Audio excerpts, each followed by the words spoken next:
3 মাস বন্ধ থাকার পর রোববার থেকে পর্যটক ও বনজীবীদের জন্য খুলে দেয়া হচ্ছে সুন্দরবন। এরই মধ্যে সব ধরনের প্রস্তুতি নিয়েছেন বনজীবী ও পর্যটন খাত সংশ্লিষ্টরা। দেশের বন্যা পরিস্থিতিতে এবার পর্যটকদের আগমন নিয়ে শঙ্কায় ট্যুর অপারেটররা। 40% বেশি গ্লো, বিশ্বের 1 নম্বর গ্লো ক্রিম, নতুন গ্লো এন্ড লাভলি।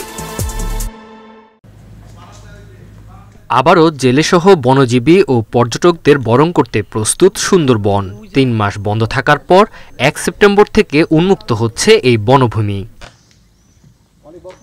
এরই মাঝে পর্যটনকে ঘিরে প্রস্তুতি শেষ করেছে ট্যুর অপারেটররা। তবে ফেনী, কুমিল্লা অঞ্চলে বন্যার কারণে পর্যটক আগমন নিয়ে তারা চিন্তায়।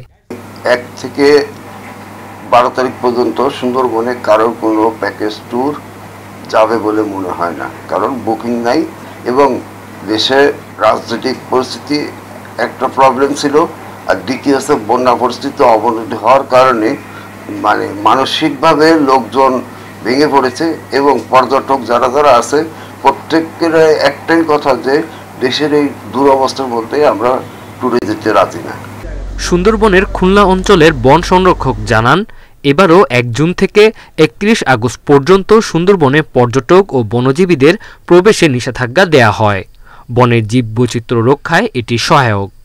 সেপ্টেম্বর 1 তারিখ থেকে যে সমস্ত বনজীবী প্লাস পর্যটকগণ সুন্দরবনের বন বিভাগের থেকে পাস পারমিট সংগ্রহ করে তারা আবার বনে প্রবেশ করতে পারবেন এবং তারা বন থেকে মাছ ধরতে পারবেন এই সমস্ত জায়গায় অনুমতি থেকে, এবং পাশাপাশি পর্যটকগণও সুন্দরবনের বিভিন্ন পর্যটন কেন্দ্রে প্রবেশ করতে পারবেন। এবং এই বিষয়ে আমাদের পর্যটন কেন্দ্রগুলো ইতিমধ্যে পরিষ্কার পরিচ্ছন্ন কিংবা পুরোদমে প্রস্তুতি গ্রহণ করা হয়েছে। প্রায় 10,000 বনজীবী সুন্দরবনের উপর নির্ভরশীল। অন্যদিকে প্রতি বছর লক্ষাধিক দেশি বিদেশি পর্যটক সুন্দরবনে ঘুরতে যান। Independent news.